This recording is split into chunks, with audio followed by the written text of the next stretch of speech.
equivocada da aplicação prática da graça vai fazer com que muitas pessoas acabam se esfriando espiritualmente, infelizmente.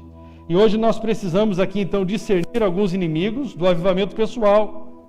Muitos deles vêm disfarçados de maturidade e de conhecimento teológico. Muitas pessoas, quando vê alguma pessoa muito consagrada, muito entregue, buscando ao Senhor, buscando orar, buscando estar nas reuniões da igreja, buscando não enterrar o seu talento, o seu dom, elas olham essas pessoas com indiferença, elas se colocam na posição, eu já passei por isso, agora eu encontrei a maturidade. Infelizmente. Agora deixa eu falar algo para você que é muito importante, né? Existem alguns sinais de que qualquer ensino está sendo mal compreendido. Por exemplo, a Bíblia diz que o falso mestre todo falso mestre, ou seja, que vai trazer um falso ensino. E o falso ensino, ele precisa ser parecido com o verdadeiro, né? É ou não é? Para ser falso, ou seja, não pode ser alguma coisa muito diferente, tem que ser alguma coisa que você tenha dificuldade de discernir. Então o falso mestre, ele vem com um ensino muito parecido, mas que no final produz um resultado de morte. E a Bíblia diz que um dos sinais do falso mestre é que ele leva as pessoas à libertinagem sexual. Um dos sinais. A imoralidade sexual. Agora, um sinal muito importante que você de alguma maneira está entendendo errado o Evangelho é que se você está vivendo um esfriamento espiritual. E ainda está baseado, você tem até a teologia para justificar o seu esfriamento. Isso significa que de alguma maneira você não está compreendendo devidamente o Evangelho. Toda mensagem que vem desestimular uma entrega a Deus completamente, isso é uma mensagem que não é 100% a mensagem do Evangelho. E sabe, irmãos, por exemplo, né, eu quero falar para você que um dos grandes problemas, e eu ministrei isso, eu acho que esse ano, foi o hiperfoco. Ou seja, nós não conseguimos lidar com coisas que têm que caminhar juntas. Uma delas, por exemplo, né? Quando a Bíblia fala ali do bispo, do presbítero, ele fala ali das qualificações desse irmão que vai ali ser um pastor, um líder na comunidade. Uma das coisas que ele fala da qualificação dele é que ele tem que ser um bom marido, um bom pai. Agora, a Bíblia jamais está dizendo que eu, por exemplo, devo ser apenas um bom marido e um bom pai. Ela está dizendo que é o ponto de partida para que eu seja um líder na igreja. Mas jamais está dizendo que eu devo negligenciar meu papel como cristão na minha comunidade, em nome de que eu estou dizendo que estou cuidando da minha família.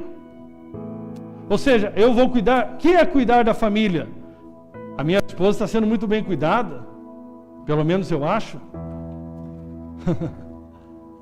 Ou seja, cuidar inclui ela o quê? Inclui eu ser um líder que direciona ela para Jesus, para que ela cumpra o dom que ela tem, para que ela esteja envolvida com as crianças, por exemplo, aqui na nossa comunidade, edificando mulheres. Ou será que cuidar da minha esposa seria eu ficar ali 24 horas com ela, deitado numa cama, passeando num shopping? Não. Então muitas pessoas, elas vêm com uma mensagem distorcida, né? E parece que uma coisa está competindo com a outra. Então, um momento você vai ser um bom marido, aí, só que você agora, teoricamente, é um bom marido, mas agora já não é um bom, já enterrou o talento que Deus te deu na comunidade. Então, se significa cuidar bem da esposa, estar com ela 100% do tempo, eu vou pedir a conta do meu trabalho amanhã, vou parar de prestar serviço, porque eu tenho que estar com ela 24 horas. Não, as pessoas são normalmente desequilibradas. O irmão Massal lá, lembro dele? Ele é um ancião da igreja, ele tem mais de 70 anos, ele fala que todo ser humano é desequilibrado, por isso que ele precisa do corpo. Porque quando você está desequilibrando, você precisa da Bíblia, você precisa de outros irmãos para te alertar, né? Então você era alguém que vivia talvez dentro do prédio da igreja, morava dentro do prédio da igreja e nunca tinha tempo para o seu filho, para ir na escola do seu filho. Agora você vai mal e mal na escola do seu filho, mas também abandonou tudo aquilo que Deus colocou como dom, talento e habilidade na sua vida. Isso é totalmente uma incoerência, um desequilíbrio. Então, nós precisamos viver de forma integral o reino de Deus, aquilo que Deus confiou na nossa mão. Isso é algo muito importante. Amém? Se eu tenho que trabalhar, eu vou trabalhar para a glória de Deus, mas eu também preciso equilibrar o meu tempo para cuidar da minha esposa, mas também tenho que equilibrar meu tempo para cuidar dos irmãos, preparar a mensagem, ganhar almas. Existe uma série de coisas que a Bíblia está pedindo para mim fazer. Amém? Então nós precisamos avançar. Eu quero dizer para você, toda mensagem que te leva a não ter uma entrega, viver uma vida apática de Deus, eu quero dizer para você que de alguma maneira você não entendeu alguma parte do Evangelho. De alguma maneira eu não estou entendendo alguma parte do Evangelho, né? Então eu queria falar aqui o primeiro ponto, né, que eu considero aí um problema para o avivamento pessoal. É a falta de entendimento que precisamos dar uma resposta à graça de Deus. Eu gostaria de explicar isso sobre posição legal e posição experimental. Então, uma coisa é a posição legal, é onde você foi colocado em Cristo, por intermédio de Cristo, através de Cristo. Essa é a sua posição legal. Outra coisa é a resposta que você dá a essa herança, vamos chamar a posição legal de herança. A resposta que eu dou a essa herança é aquilo que eu vou experimentar do Evangelho, na minha vida, no meu dia a dia, de forma prática. Ou seja, há uma posição legal, eu sou justificado pela fé, ok? E essa é outra bagunça. A pessoa não sabe entender que ela é justificada pela fé e não por obras, mas que ela foi justificada com o propósito de manifestar boas obras. Ou seja, em nenhum momento o Evangelho é um Evangelho para que você viva de qualquer maneira. Agora, no Evangelho, a ordem dos fatores altera o resultado. Ou seja, se eu tento, pelas minhas boas obras, me justificar diante de Deus, isso são obras mortas. Mas na medida que eu entendo que fui justificado pela obra de Cristo, não manifestar boas obras é uma fé morta. Dois problemas. Então as duas coisas vão andar juntas. Tanto que Paulo, para falar da justificação, né, apresenta o ato de quando Deus ali colocou Abraão para dormir e declarou Abraão justo sem ele fazer nada. Mas Tiago, quando vai falar da justificação, ele apresenta a obediência de Abraão quando ofereceu o seu filho em sacrifício. É a mesma Bíblia, a Bíblia nunca se contradiz, Deus nunca está enganado. Se nós não estamos entendendo, nós que precisamos entender o que Deus está falando. Ou seja, do momento Deus está falando o seguinte: você não é justificado pelas obras, mas e sim mediante, pela graça, mediante a fé. Diga, pela graça, mediante a fé. Agora, uma fé genuína, que depois de ser justificado, continua vivendo de qualquer maneira, não creu. Não creu. Então nós precisamos aprender isso, amém? A responder à graça. Vou te dar aqui um exemplo de aprender a responder à graça. Jesus, ele salvou toda a humanidade, mas nem todos são salvos. O único sacrifício de Jesus foi suficiente para perdoar os pecados de toda a humanidade. Amém? Mas nem toda a humanidade é salva. Se Jesus voltar hoje, nem toda a humanidade é salva. Se muitos morrerem hoje, vão para o inferno. Por quê? Porque não respondem à graça. Ou seja, Deus, aqui a posição da humanidade é o seguinte: eu morri por todos. Agora a humanidade precisa, cada um de nós, dar uma resposta individual à graça de Deus, que crer no sacrifício de Jesus. Então Deus nos deu uma herança, mas se você não aprender a se apropriar dessa herança, ela é infrutífera na sua vida. Deus te deu o Espírito Santo, mas se você não aprender a se relacionar com o Espírito Santo, é infrutífero na sua vida. Deus te deu o perdão, mas se você não aprender a abraçar o perdão, você vai viver a vida inteira debaixo de culpa. Deus disponibilizou o Espírito Santo para nos dar dons espirituais, mas se nós não abraçarmos os dons espirituais, vamos muitos de nós morrermos de enfermidades antes do tempo. Nós temos ferramentas importantes, nós temos a oração, nós temos tantas coisas que Deus nos deu, para que torne prático a herança que recebemos. Amém? Então uma coisa é você ter uma posição legal, ou seja, aquilo é teu direito. Outra coisa é você estar desfrutando, herdando na prática aquilo que Deus te deu. Amém? Outra coisa, vamos lá. Vitória sobre o pecado. Nossa posição em Cristo é vitória sobre o pecado. Inclusive a Bíblia diz, esta é a vitória que vence o mundo, a vossa fé. Agora, vamos lá. Todos os cristãos estão andando em vitória sobre o pecado? Qual é o problema? Posição legal é que Deus já nos colocou em vitória sobre o pecado. Mas nós precisamos aprender a trazer para a realidade do nosso dia a dia essa vitória sobre o pecado. Quando nós vamos lá para Romanos, capítulo de número 6, que aí onde o texto fala lá, vamos pecar para que abunde mais graça, porque no capítulo 5 diz, né, onde abundou o pecado, superabundou a graça de Deus. Vamos abundar para que abunde, pecar para que abunde mais graça? Paulo fala, de maneira nenhuma. Diga, de maneira nenhuma. Amém? Nós que morremos para o pecado, como viveremos ainda nele? Então aqui ele dá um ensino. Ou seja, Deus te deu vitória sobre o pecado. Deus te deu a graça. Não importa como você chegou no reino de Deus, você podia ter pecado mais, a pessoa que mais pecou na face da terra. Onde abundou o pecado, superabundou a graça. A graça de Deus sempre é maior que o pecado. Entretanto, agora, para que você ande em vitória sobre o pecado, você precisa crer que morreu com Cristo e ressuscitou com Ele para uma nova vida. Se você não crê nisso, se você não mergulhar nisso, se o teu coração não for profundo nisso, você vai viver como escravo, apesar de ser senhor de tudo. E o texto ainda de Romanos, ele continua dizendo, né? Ele continua dizendo, considerem-se mortos para o pecado. Ou seja, legalmente eu já morri para o pecado e já ressuscitei com Cristo. Isso é algo espiritualmente que já aconteceu. Agora, para que isso se torne uma experiência na minha vida, eu preciso me considerar morto para o pecado. Constantemente eu vejo os crentes dando muito valor para o pecado. Esse pecado é difícil, pastor, eu estou tentando, mas o bagulho é doido. Rapaz, a droga é doida, o bagulho é doido.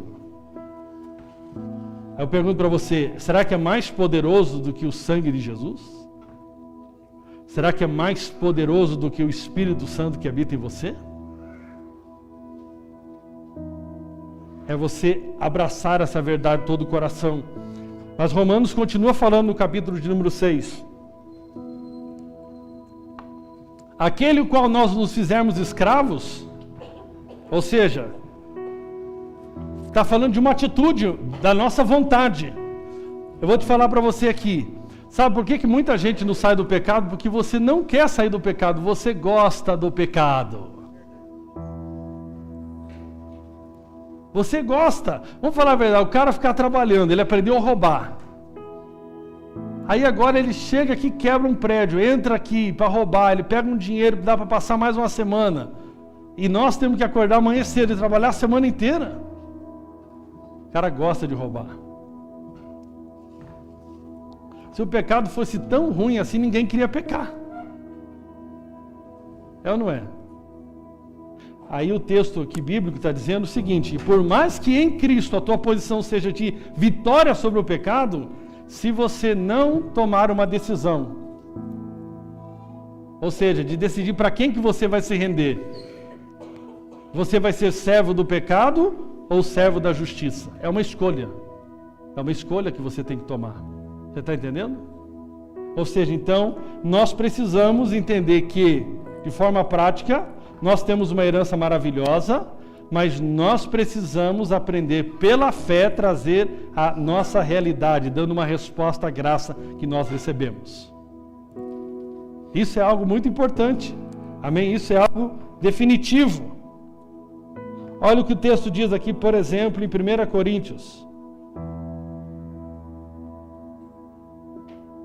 Não, Romanos, capítulo 8, versículo 5. Porque os que se inclinam para a carne, cogitam das coisas da carne. Mas os que se inclinam para o Espírito, das coisas do Espírito. Porque o pendor da carne dá para a morte, mas o do Espírito para a vida e paz. Ou seja, está falando o seguinte: você pode se inclinar para a carne ou se inclinar para o espírito. O resultado vai ser o seguinte: um você vai colher morte e outro você vai colher vida. Vida. Então está muito claro aqui as coisas, amém? Para quem que nós queremos se inclinar? Está vendo que tem uma atitude tua? Está vendo que aquilo que o Yuri falou semana passada, que o avivamento pessoal tem a ver com uma resposta nossa? Para quem que nós vamos se inclinar? Nós vamos se inclinar para o louvor que me enche do Espírito, ou para aquela música que me desperta para a carne? Mas aí você está falando, não tem nada a ver para mim, você escuta a música que você quiser. Mas não espere um resultado, que é ser cheio do Espírito, escutando música que não edifica.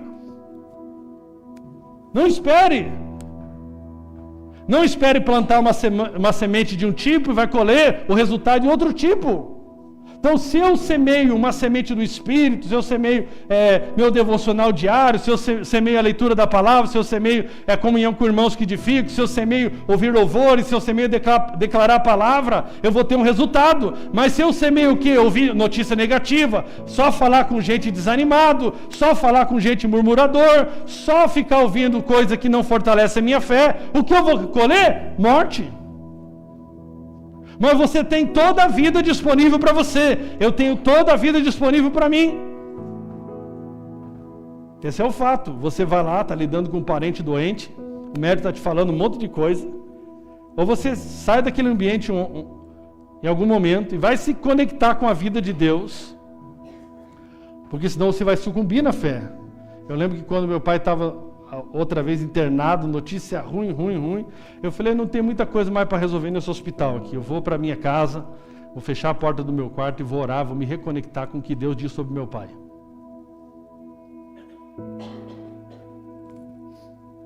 Porque as emoções estavam em jogo ali. Né?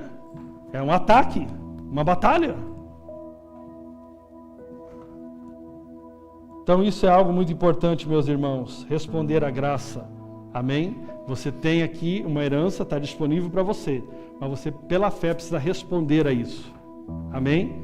Agora outro ponto importante aqui,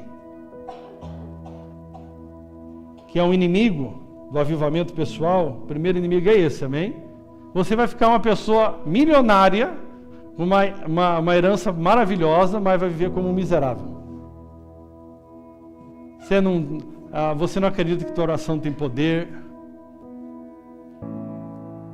Você não ora por nenhum enfermo. Você não expulsa um demônio. Sempre com medo. É tímido no culto. Não assume nenhuma posição no reino de Deus. E tem uma herança poderosa. Tem uma herança poderosa, né? A Clotilde lá do teatro que a gente já fazia, né? Recebeu uma herança poderosa da senhora que ela trabalhava, vivia de forma pobre porque ela não leu o testamento. O testamento hoje é a nova aliança, aquilo que Deus nos deu em Cristo. E nós muitas vezes não lemos, ou quando lemos não colocamos em prática, não acreditamos nesse negócio. Então isso é muito ruim. Agora outro ponto ruim é verdade sem fogo. Diga verdade sem fogo. Ou poderíamos falar teologia sem fogo. Sabia, irmãos, que grande parte dos seminários esfriam jovens vocacionados?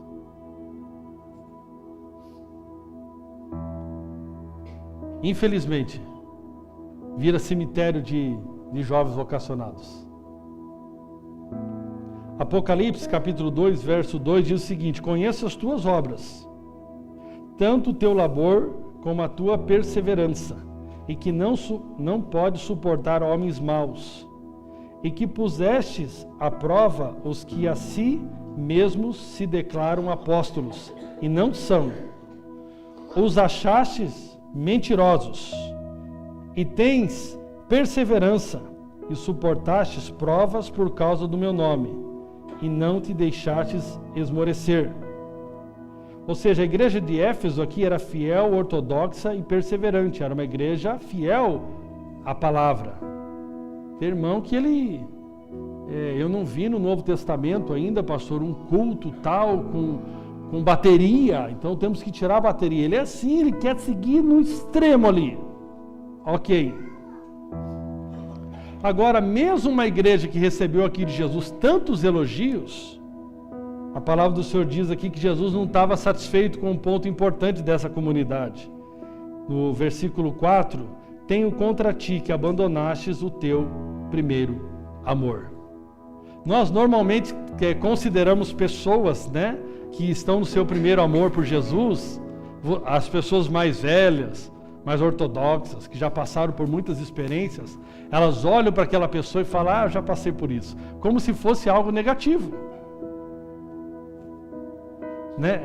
É o início de um relacionamento, né, onde a pessoa tinha disposição para ir visitar a amada andando, né? Eu para visitar a Fabiola andava um pouco, não era tanto assim, mas já andava. Quantas loucuras de amor você fazia. Agora você já está maduro. Você dá um bombom para tua esposa, está difícil.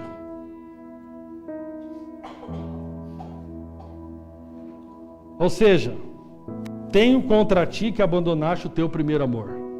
Meu irmão, é tão lindo um cristão do primeiro amor.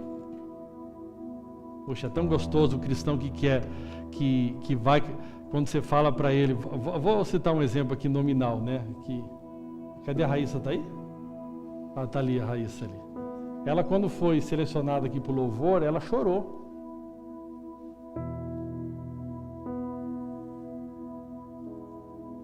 Ou seja, está no primeiro amor, valorizando a obra de Deus, valorizando as oportunidades. Isso é algo muito bonito, né? Que seja preservado. Né? Qual a expectativa de uma pessoa que vai trabalhar a primeira vez no encontro? Primeiro encontro. Poxa, é até gostoso de estar perto da pessoa. Aí o outro irmão lá, que já está ali mais tempo ali, quem sabe ele, mais encontro, será? Ou seja, a igreja aqui estava certa na doutrina, mas fria no coração. Preste bem atenção nisso. Não tinha um desvio doutrinário aqui, mas tinha um coração frio. Tinha um coração que tinha abandonado o primeiro amor. Perdeu aquela paixão. Irmãos, se pegar os esboços ali do encontro, eu basicamente prego todos eles sem estudar, né? Porque há muitos anos pregando aqueles esboços. Apesar que eu costumo sempre mexer neles. Mas o meu maior desafio sempre, quando vou para o encontro, meu coração está pegando fogo. Amém? Eu posso transmitir uma verdade de uma forma tão fria que parece que é uma coisa ruim. Você já observou comida, irmãos? Eu particularmente, assim, tenho certos tipos de comida, por exemplo, bife, né? O bife, assim, saiu na horinha ali, ó. É uma delícia, é ou não é? Agora espera 10 minutos. É ou não é? Já não presta. Fica borrachudo, fica ruim. Agora na hora, é uma delícia. E o que por quê? Porque está frio, porque passou do ponto. Então nós não podemos fazer uma reunião de micro-igreja com coração frio.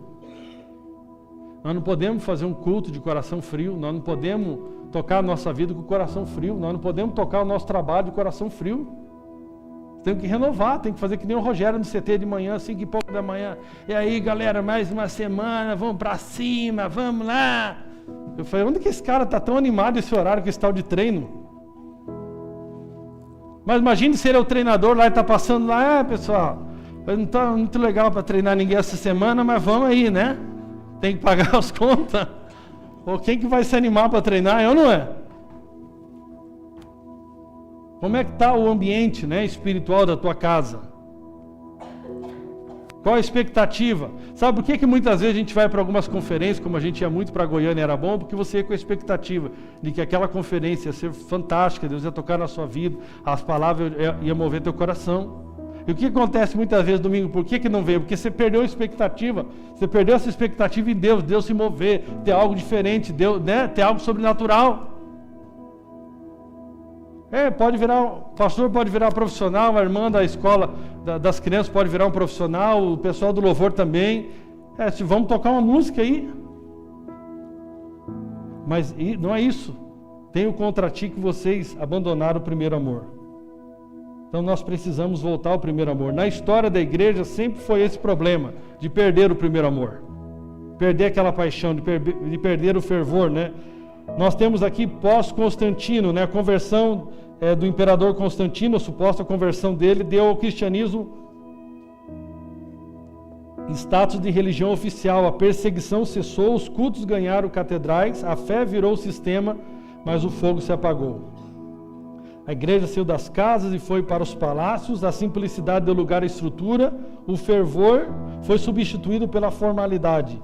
A institucionalização abafou a fome, ou seja, aquela igreja tão avivada de Atos começou ali a sucumbir.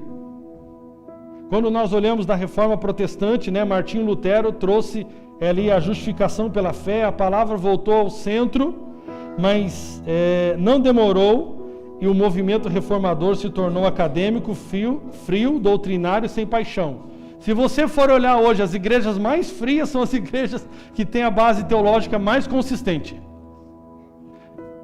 Eu, quando estava enfermo, eu falei assim, onde que eu posso ir num culto aí que eu quero ver gente crente avivado, eu quero crente que acredita em Deus.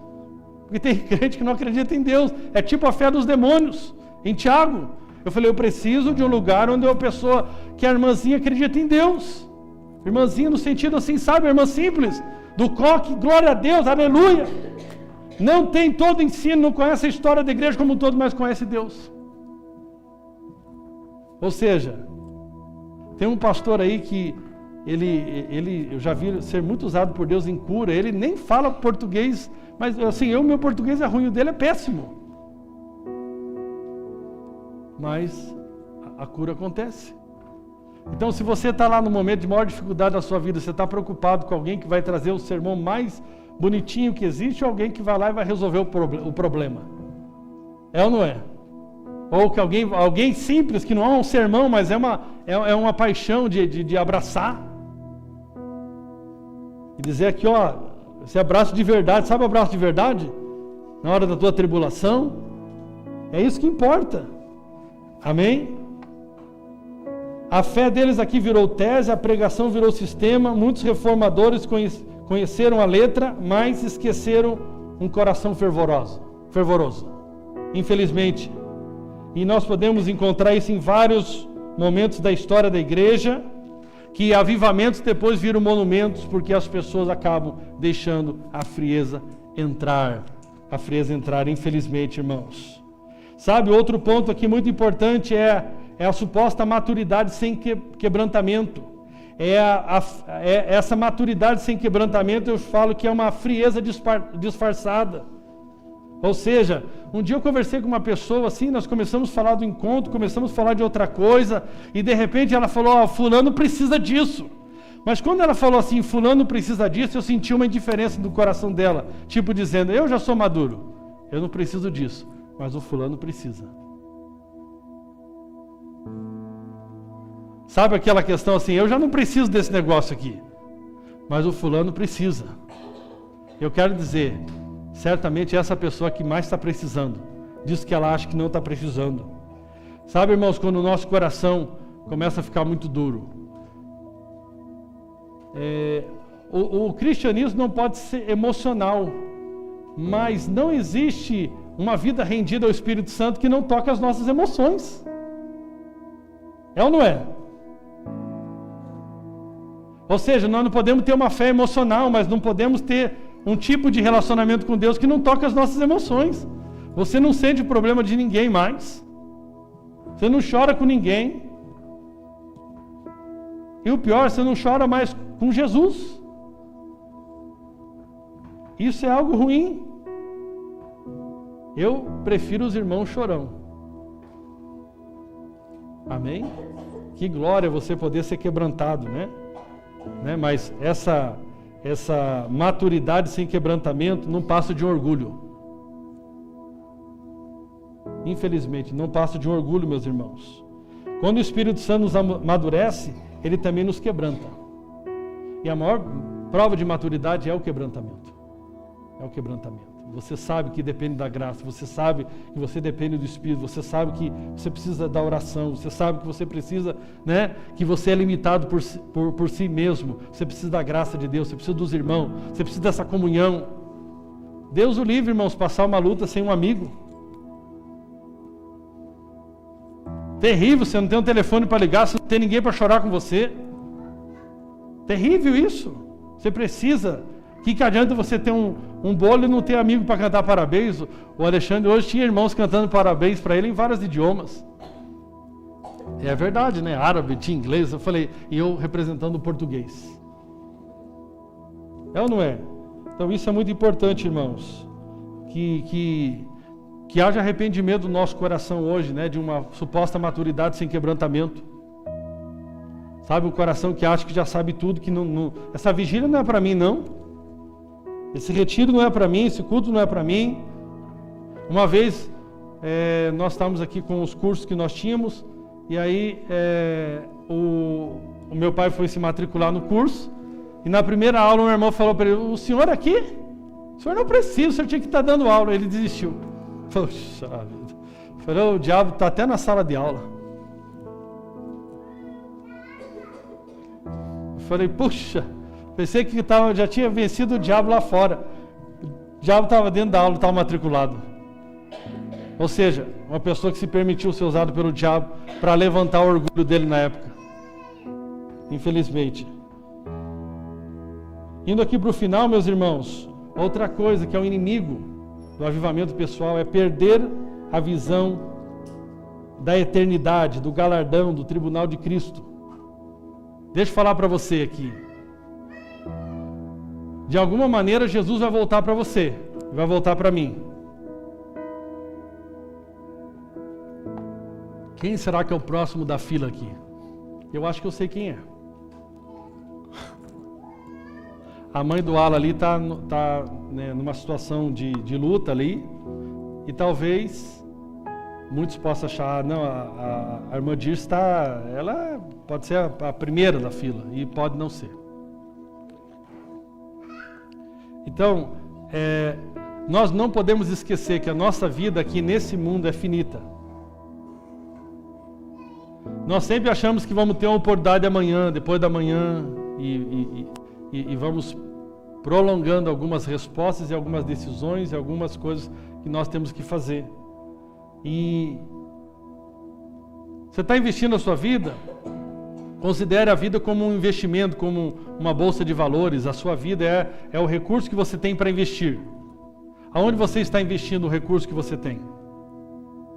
Você investiria em alguma coisa que é passageira e que você sabe que vai ter um resultado só momentâneo? Ou você gostaria de algo que fosse para a eternidade? Eu não estou falando aqui da salvação, eu estou falando do galardão agora. Então, é muito claro na Bíblia sobre o galardão. Agora, tem um aspecto, 2 Coríntios capítulo 5, versículo 10, diz, pois todos nós devemos comparecer perante o tribunal de Cristo, para que cada um receba de acordo com as obras praticadas por meio do corpo. Quer sejam boas, quer sejam más. Ou seja, vai ter uma prestação de contas. Agora, muitas pessoas não imaginam que vão prestar contas da graça que receberam. Ou seja, uma das principais heranças que nós temos, que a graça nos proporciona, é o Espírito Santo. A grande questão no tribunal de Cristo, Jesus vai perguntar, o que você fez com o Espírito Santo que eu te dei? E nós temos claro aqui, irmãos, que Deus espera de nós, quando você vai lá para Mateus capítulo 25, você vê as virgens sábias e as loucas. E o que diferenciava elas? Era o azeite transbordando. As prudentes tinham azeite transbordando, as loucas não tinham azeite transbordando. Ou seja, Deus, quando você for comparecer e eu for comparecer diante do tribunal de Cristo, Deus não quer só saber da sua teologia, Deus quer saber do seu coração pegando fogo. Deus quer saber do meu coração pegando fogo. Isso é algo fundamental. Deus quer saber se o azeite está transbordando na minha vida. Então nós precisamos entender isso de forma muito séria e levar muito sério viver um avivamento pessoal. Ser um cristão cheio do Espírito Santo é algo muito sério. é uma agenda muito urgente na sua vida e na minha vida. Nós não podemos mais procrastinar. Nós precisamos dar uma resposta hoje. Deus espera de nós que nós estejamos preparados na sua volta, cheios do Espírito Santo. Cheio do Espírito Santo. Quando nós perdemos isso, isso se torna um inimigo para o avivamento pessoal. Amém? Nós precisamos lembrar que o nosso Senhor vai voltar e espera nos encontrar pegando fogo, incendiados com a glória dele. Amém? Sabe, no Antigo Testamento, irmãos, eu quero te falar aqui de um chamado da Nova Aliança. Romanos fala que nós temos que nos apresentar os nossos corpos como sacrifício vivo, santo e agradável a Deus. Na Nova Aliança somos chamados a viver em comunhão profunda com o Espírito Santo, na verdadeira liberdade e aproveitando o acesso que temos ao Pai. Também viver com zelo, temor e paixão. É isso que Deus espera, esse é o chamado. Ele nos deu toda essa herança para vivermos assim. Na Antiga Aliança o altar era de pedra e o fogo era visível. Na Nova Aliança o altar é o coração rendido. Como está o seu altar? Normalmente as pessoas falam, desse lugar aqui como um altar. Mas o altar hoje na Nova Aliança é o nosso coração. Como está o seu altar? Como está o seu coração? Como está o meu coração? Sabe, irmãos, o fogo é o Espírito em manifestação contínua. Esse é o fogo, o Espírito tendo liberdade, de uma vida rendida, de um altar rendido para se manifestar de forma contínua. E sabe qual a lenha? São as disciplinas espirituais que aquecem o nosso coração. Aleluia! Amém? Você pega a palavra ali, você lê ela e aquilo aquece o teu coração. Hoje nós estamos lá na hora do almoço na casa do Alexandre da Beth ali, celebrando o aniversário dele. E o Alexandre pegou um texto de Apocalipse e ele chorou, lendo o texto de Apocalipse. Ou seja, ele estava colocando lenha no coração dele. Coloque um louvor na sua casa pela manhã, dobre o seu joelho nos horários que você ali está separando para ter uma intimidade com Deus e coloque lenha para que o seu coração possa pegar fogo. Participe das reuniões da igreja, ame as vigílias de oração, ame qualquer oportunidade de orar, ame desfrutar da presença de Deus. Deus não está fora, Ele está dentro, mas Ele quer dominar você e transbordar. Sabe, irmãos, uma coisa é você ter Deus dentro de você, outra coisa é você permitir que Deus te use para Ele se manifestar. Tem um irmão, que eu esqueci o nome dele, mas ele era do louvor da adoração, e ele ensaiou muito tempo, e o pastor dele só dava 5 minutos para ele, e ele disse que ele teve que aprender a trazer a manifestação da presença de Deus em 5 minutos. Glória a Deus. O que adianta um culto bonito sem nós termos um coração rendido para que o Espírito Santo se manifeste? Que adianta você ter Ele dentro de você, eu ter Ele dentro de mim, mas Ele não se manifesta, Ele não pode falar, porque nós não queremos ouvir, nós não temos a expectativa da presença dEle. Não, isso tem que mudar, meus irmãos. Não adianta você falar para mim de forma teológica e ficar criticando o irmão que canta, vem Deus. Você não canta vem Deus, mas você abandonou Deus. Você pode não cantar vem Deus, porque você sabe teologicamente que Deus está em você. Que bom, mas qual a oportunidade que Deus está tendo de se manifestar através de nós?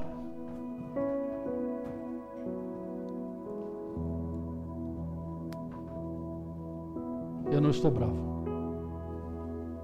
É só uma intensidade. Amém? Não posso falar de uma coisa tão poderosa como se estivesse falando de uma coisa tão simples. Os irmãos do louvor podem chegar aqui, faz favor.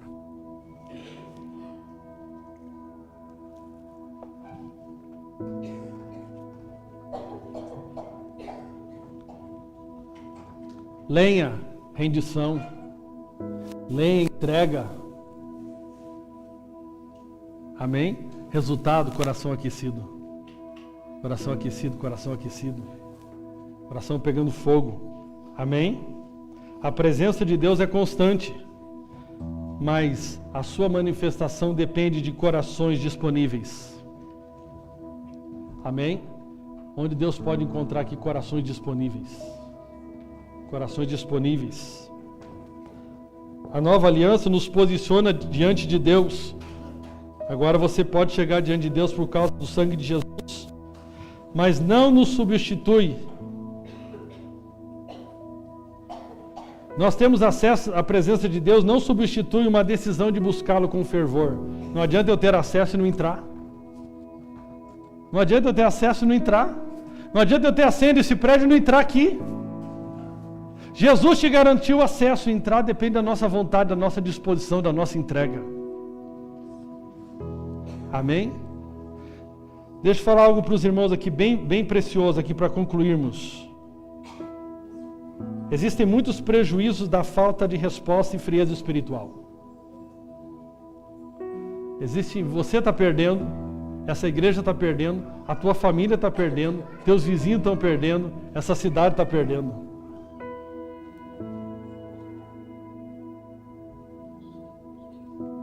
Essa semana eu pensei seriamente que Deus ia recolher meu pai. Tivemos um momento muito crítico no hospital. Quando a médica me procurou e falou, seu pai tem uma suspeita de infecção generalizada. E o corpo dele demonstrava realmente que ele entrou em colapso de um dia para o outro. E realmente, eu tive uma percepção de que Deus ia recolher meu pai. Mas ao mesmo tempo aquilo me incomodou e eu queria discernir, porque Deus uma hora vai levar meu pai. E Deus pode levar meu pai a hora que Ele quiser, Ele é dono do meu pai. Eu choro e resolvo meu choro com Ele depois. Deus é dono, amém? Deus não tira a vida de ninguém.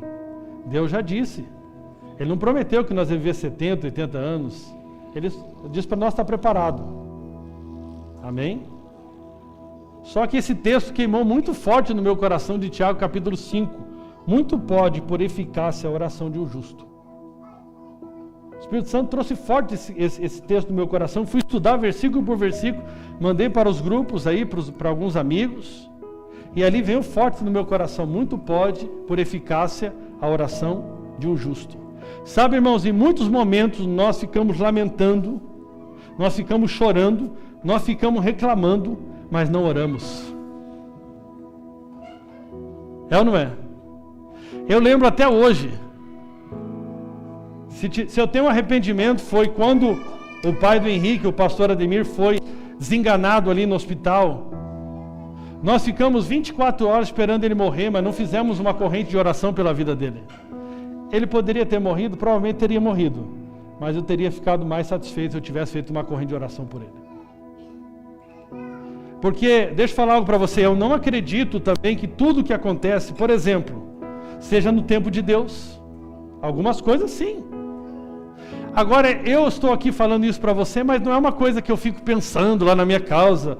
Se eu tivesse ficado 24 horas orando por ele. Não, ele já morreu, não vou voltar ele à vida. E não vou ficar debaixo de culpa e condenação nenhuma. Eu não dou lugar para o diabo para isso. Amém, acabou, parou. Mas eu fico refletindo nos próximos. Quem que é o próximo aí que eu posso? E eu tive muitas experiências com meu pai internado. Uma delas, Deus falou, você está com pena dele, por isso que você não ora com fé para ele ser curado. Porque quando eu vi meu pai sofrendo, eu preferia que ele morresse. Só que não era a hora dele morrer ainda. Eu fiquei com muita pena dele, então eu tive que me posicionar. E essa semana de novo. Aí Deus falou fortemente, muito pode. Agora, o que acontece? Nem tudo é a hora de Deus. Por exemplo, eu vi um acidente, acho que foi ontem ou hoje, que foi filmado, aí está espalhado aí na internet, um Corsa, o cara ultrapassou errado e deu de frente no outro, os dois morreram na hora. Aí tudo é Deus? Não, nós estamos num mundo complicado, um mundo de problemas. Nem tudo que está acontecendo é na hora de Deus, mas eu creio que Deus nos deu ferramentas para intervir em coisas naturais. Só que se nós não usamos a ferramenta, nós estamos desperdiçando. Muito pode, por eficácia, a oração de um justo. Ou seja, se eu tenho uma ferramenta que é eficaz e não uso, eu estou desperdiçando uma oportunidade maravilhosa que Deus me deu. Aí o que eu fiz, irmãos? Ativei um exército de oração. Falei para gravar áudio porque eu queria ter certeza que alguns iam orar. Eu tenho minhas estratégias, né? Amém? E também fortalece a fé. Não foi só por causa disso. Porque aí a pessoa recebe a oração, a fé dela também está fortalecendo. Eu falei, tem um exército. E aí vem voz de Carioca, vem voz do Rio Grande do Sul, vem voz do Paraíba, vem voz de tudo. Ou seja, aquilo vai criando uma atmosfera espiritual. Muito pode, por eficácia, a oração de um justo. Ou seja, sabe o que está acontecendo? Muitas coisas poderiam estar sendo resolvidas através da nossa oração, mas não estão, porque nós não estamos jogando fora as ferramentas que recebemos. Esse é o fato. Esse é o fato. Jesus falou que esta caça de demônios só sai com jejum e oração. O entendimento mais comum desse texto é que o problema deles era a incredulidade, e a incredulidade deles iria sair se eles tivessem, o jejum ia colaborar para que a incredulidade saísse. Ou seja, então eu preciso entender que tem ferramentas, tem ações minhas que vão contribuir para que algo sobrenatural aconteça. Mas se nós não usarmos, nós temos herança, nós temos acesso a Deus. Vamos imaginar o seguinte, você está com um problema de segurança, muito bandido entrando na tua casa, você conhece o governador, o Ratinho, ele falou para você que qualquer coisa que você precisasse, era só você ligar para ele, você não liga para ele? Sabe o que vai acontecer? Você vai continuar sendo assaltado.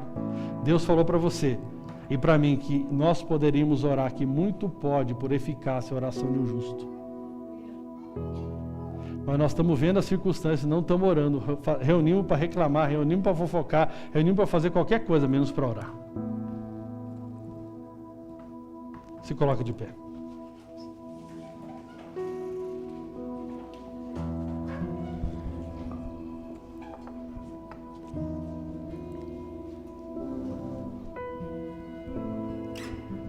Ô Espírito Santo, você não é melhor do que ninguém. Eu não sou melhor do que ninguém.